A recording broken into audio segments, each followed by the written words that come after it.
So now, moving on, our last but definitely not the least resource person in this particular session is currently the head of the Division of Communication and Scientific Affairs of the Asia Pacific Network for Global Change Research, or APN, based in Kobe, Japan.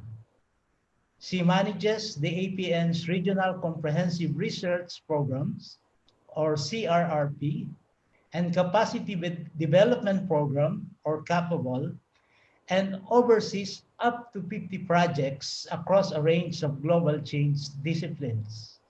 She also works closely with academia, governments, and stakeholders engaged in global environmental change and sustainability. She also works across the science policy interface by organizing and conducting stakeholder dialogues at sub-regional levels in the Asia-Pacific region. Our speaker also ensures the timely evaluation of science-based projects, ensuring that their tangible outputs are shared with the governments of the APN's 22 member countries. Ladies and gentlemen, it is my pleasure to call on our next speaker in the person of Dr. Linda Stevenson, who will be presenting her paper entitled Advancing Science and Human Resource Capacity in Asia Through Global Change Research, the Case of APN. Linda, the floor is yours.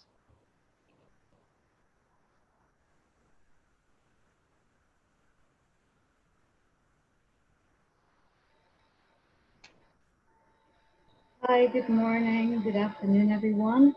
I'm just trying to share my screen now.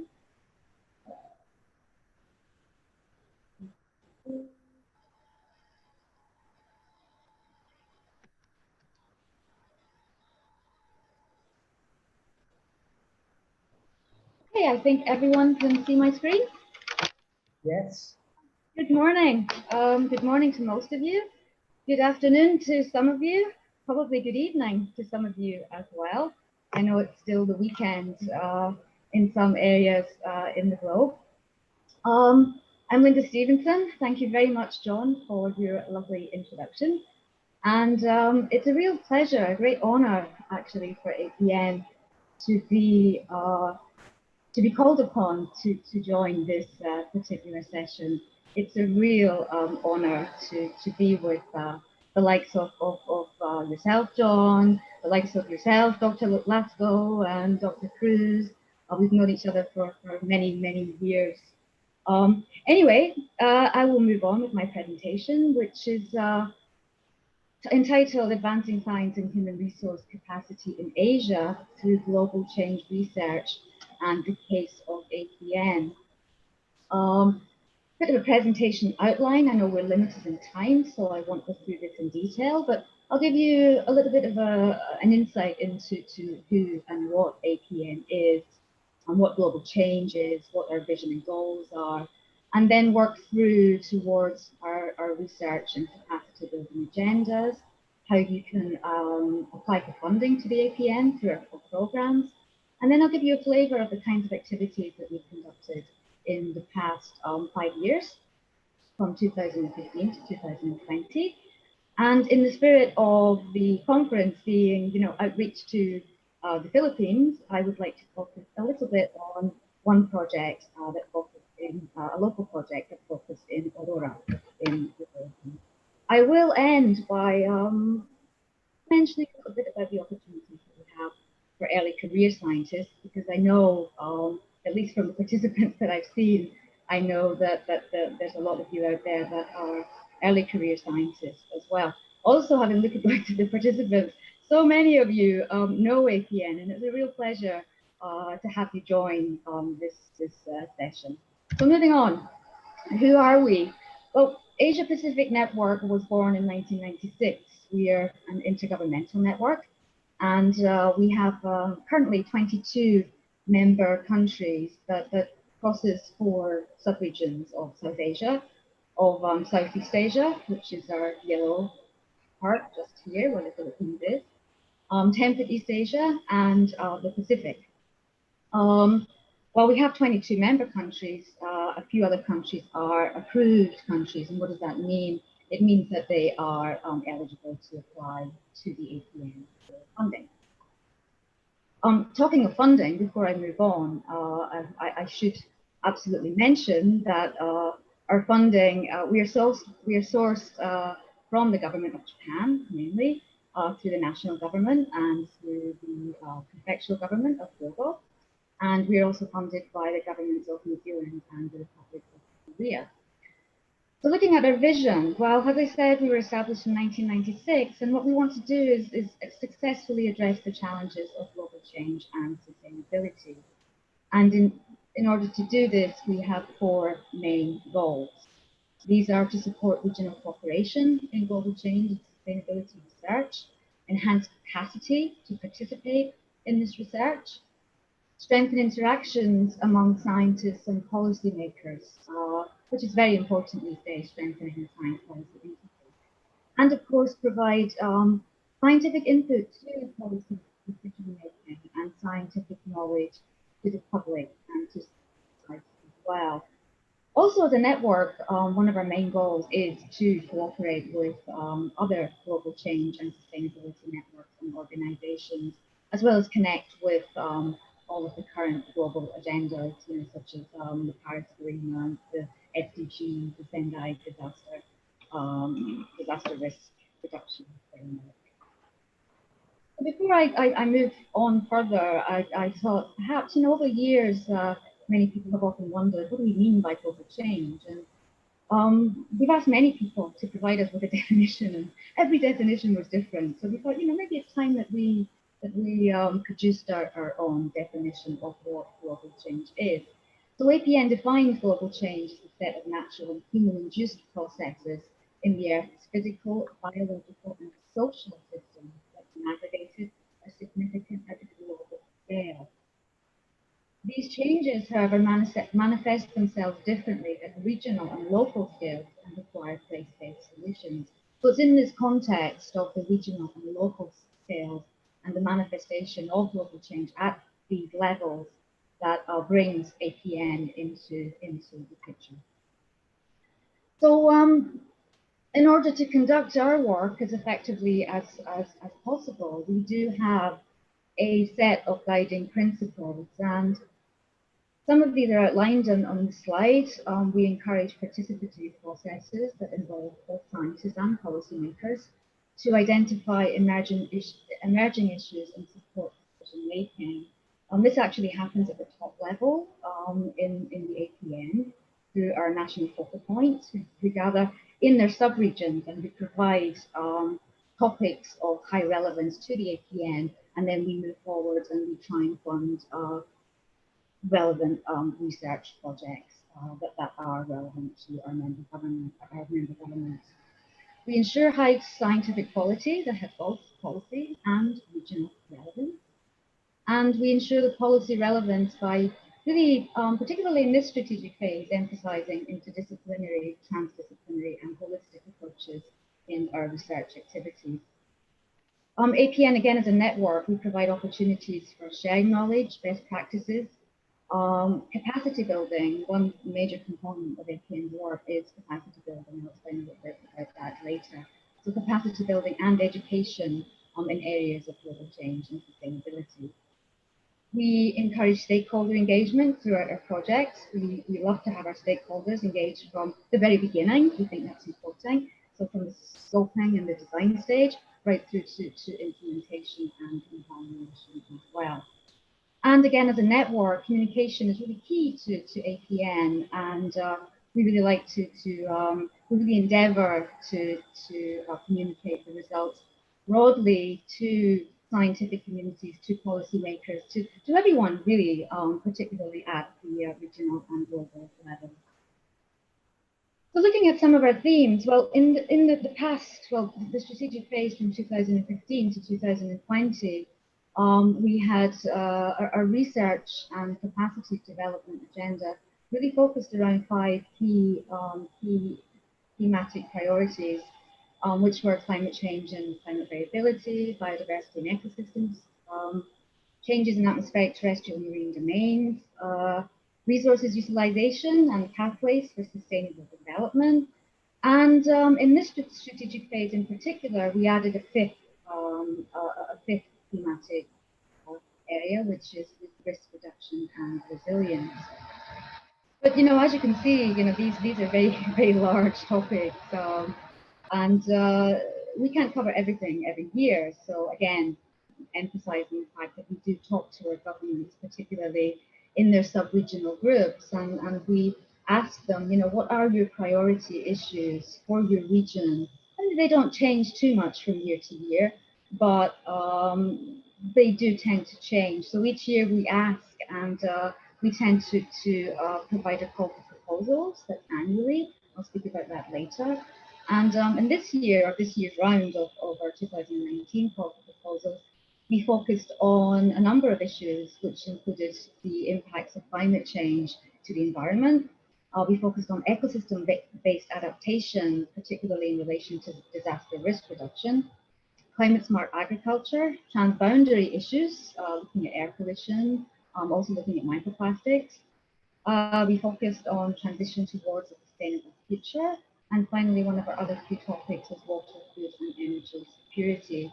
So from this list of priority topics for our 2019 calls for proposals, 26 projects were just recently awarded funds last August, last July, in our annual meetings.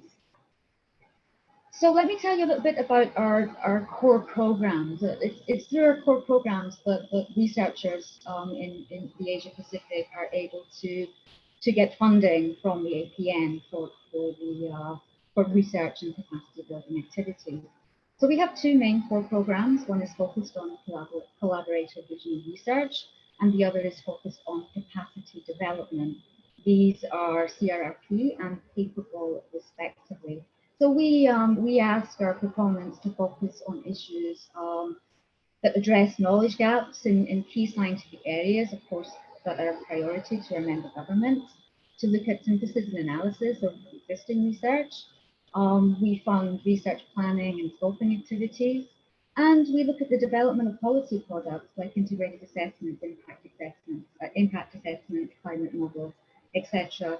We work quite closely with WCRP at the moment, and we provide quite a lot of funding for WCRP's projects. On Capable, we focus on scientific capacity development for global change, but really with an emphasis on sustainable development. We also focus on activities across the science policy interface, raise awareness, also activities that raise awareness and that disseminate knowledge. So this is just to give you a flavor of where we're at in terms of our annual call for proposals. So for example, for CRRP, between 2010 and 2018, if you were to apply to the APN for funding under our regional research program, you have about a 52% rate of success, which is actually a very good rate. But looking over at Capable, which is our capacity development program, the average is 65%. So particularly for early career scientists, I would really, in the Philippines, I'd really encourage you to talk to your mentors, to talk to your supervisors, and get engaged in some of our APN activities. So now that I've given you a flavor of what APN does, let me show you what APN has done in the past 5 years.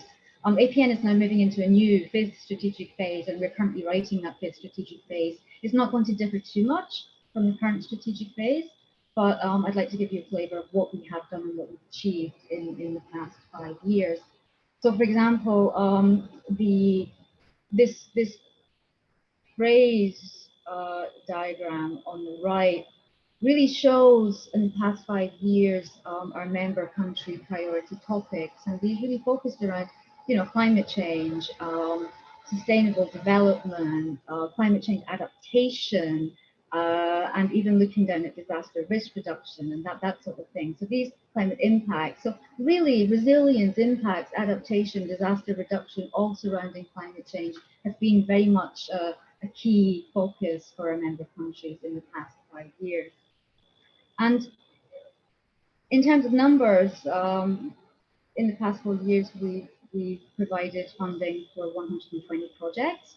I'm really delighted to say that we're really reaching our goal of engaging more early career scientists, and this strategic phase, 70% of our projects engaged early career scientists. We engaged over 1,600 scientists. We have over 11,000 people directly engaged in APN, and over 900 distinct outputs, many of which are policy briefs, but most of which are peer-reviewed journal articles. Recently, we did a knowledge synthesis of some of our projects from 2013 to 2018, and it showed that in the region, in Asia particularly, there's 115 distinct and relevant projects in climate change, mostly in Southeast Asia, South Asia and Temperate Asia. Many of them assert community-based adaptation and mitigation that surround issues on ecosystems and biodiversity, extreme weather events, water food energy nexus, sustainable waste management, and climate education. I'm really pleased to say that we just produced a paper on that. It's if you look at environmental research, I'm sure this presentation will be shared with you all. So please have a look at that paper and see the really intricate details of the results of that knowledge synthesis. So as we know, Asia is a hotspot of climate change impacts and of disasters, and it's really one of the most highly vulnerable regions in the world. Achieving sustainable development will entail climate change adaptation, mitigation, and APN really is committed to helping the region address these challenges brought about by climate change. And again, as you can see from our phrase cloud on the right here, climate change is a key focus of our work. So again, in the spirit of this particular session for the Philippines, I would really like to move into a focus on some of the work that we've been doing in the Philippines. So currently, APN conducted over the past 20 years or so, 470 projects. And I'm really delighted to say, after having done a little bit of the math, 148 projects actually engaged the Philippines. That makes me really happy, particularly mentioning this at this particular conference, and particularly knowing all of the participants, at least on Zoom. I can see the names on Zoom, and I know many of you have been engaged in APN activities. So keep coming back. Let's grow the Philippines network. I want to highlight just four activities at the moment. We have a comprehensive regional research project ongoing, which is on sustainable mangrove rehabilitation. Our regional research program does engage 3 countries, and this particular study in the Philippines. Oh my goodness, I only have 5 minutes left. Moving on, we have 2 incapable and post-typhoon disaster waste management and then rainwater harvesting technology, and our small grants program for early career scientists. Really pleased to say that the Philippines is engaged in a project on the inclusiveness in community resilience for flooding disaster. So I want to focus on one particular project that focused on local government units in the Philippines, enhancing climate risk resilience through human security development and capacity building in the province of Aurora in the Philippines. This particular project was an institutional capacity assessment, which was administered in 8 municipalities and the provincial government of Aurora. And it looked at various indicators representing access rights and entitlement, information flows, decision-making processes, etc. Some of the key results of this was the process of preparing local climate change action plans is a major challenge for LGUs in Aurora and the Philippines. Engaging LGUs in the activities reflected a shared learning process through knowledge generation and discussion. Institutional capacity assessment revealed a really strong correlation between expertise and position in all conditions. And moving on, a key to institutional capacity building is competency, developing among LGUs as frontline agencies in climate adaptive activities. This said, LGUs really need improvement in terms of staffing and human resources. They need access to financial support from other sources and data knowledge management systems. On the left-hand side there in the photo, you may recognize this wonderful gentleman. It's Professor Cruz, who was part of the project. And he is providing some information on the holistic approaches of the project. And this gentleman on the right is a representative of one of the local government units. These are some photos of some of the work that was conducted during the project. This one was particularly on the participatory risk and vulnerability assessment training for CDRA. And I really want to mention this pull quote. This is a really nice example of the science policy interface and capacity building coming together really nicely in one project at local level. And it's nice to see a pull quote from Christina Wagen from PDRRMO of Aurora, who says, as the first province in the Philippines to craft LCCAP, based from the LCCAP submitted by the municipalities, we are glad that UPLB chose the province of Aurora. And APN is very proud that UPLB submitted a proposal that allowed us to fund this particular activity. More of this activity you can see a recent publication by Lizelle Grifalda. I know that you're watching, Lizelle. Hello. And I'd like to highlight this particular paper. Well done, Lizelle. And this paper offers so much more perspective into this particular project. On the science policy interface, yes, we work very, very diligently with IPCC through their AR6 assessment report. A special issue that we just published with 15 articles from 15 research projects focused in Asia was recently published, and it's climate change impacts, vulnerability and adaptation, an Asia perspective, and it's particularly targeted for IPCC AR6. We're hoping that with the second order draft coming up, that we will see some of these articles picked up in the particularly working group 2, chapter 10, which is the chapter on Asia. You can see here the citation on the right. I would really encourage you to have a look at that. We work closely with UNFCCC through SUBSTA, through the Loss and Damage International Warsaw Mechanism, and through providing funds to member countries for the national determined contributions. We work closely with IPBES, and we work closely with, well, we focus a lot on the Sustainable Development Goals. We hope to do that more in the future, but currently 13, 14, and 15 have been our focus in the past few years. Leaving the best to last, I hope I've got the last 1 minute for this, but we really, one key priority for APN is to develop the capacity of early career professionals. And we've done this in the past 3 years by providing small grants for research programs. This was launched in 2016, where we funded, I think, 4 activities. And then it was funded again this year, and we provided 5 research and capacity building projects for Philippine scientists. For the 2016, one recipient from the Philippines was actually awarded one of these grants. We have proposal development training workshops. So again, if you're out there and you want to submit a proposal, you can be engaged in these proposal development training workshops that allow you to talk with your peers, gain collaboration, collaborate with your peers across the region, and also at the same time work with mentors in developing proposals for funding for submission for funding to the APN. We've conducted over 18 workshops since 2008, and we've trained over 300 early career scientists.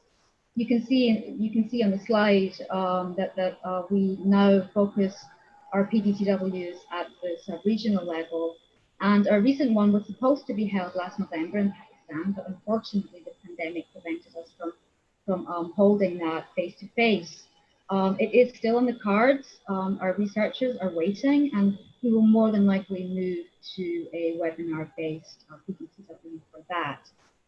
We also have our next scheduled one from Malaysia, so it covers Southeast Asia. So of course the Philippines is eligible to be applying for the PBTW. When we do have our intergovernmental meetings, we also engage or we promote early career scientists. They come, they have a poster session, and they're able to present their work to our government-appointed scientific planning group members, other practitioners, and policymakers from our member governments. So all of our activities really are these days targeting early career researchers as the future of sustainable development, of a sustainable world. So I really encourage, with this end slide, I really encourage all of our early career scientists out there listening into this presentation to contact the APN and become engaged. So with that, I would like to again promote our special issue on climate impact, vulnerability and adaptation from an Asian perspective. This is the link to that particular special issue. All of our information is found here on the left. And with that, thank you very much. Salamat, and thank you. Thank you very much, Linda, for that very comprehensive presentation on the significant role played by APN in terms of advancing global change research through its collaborative regional programs, but also capacity development program, which actually has very important impacts, not only on its 22 member countries, but I would say beyond it because of its rippling effect.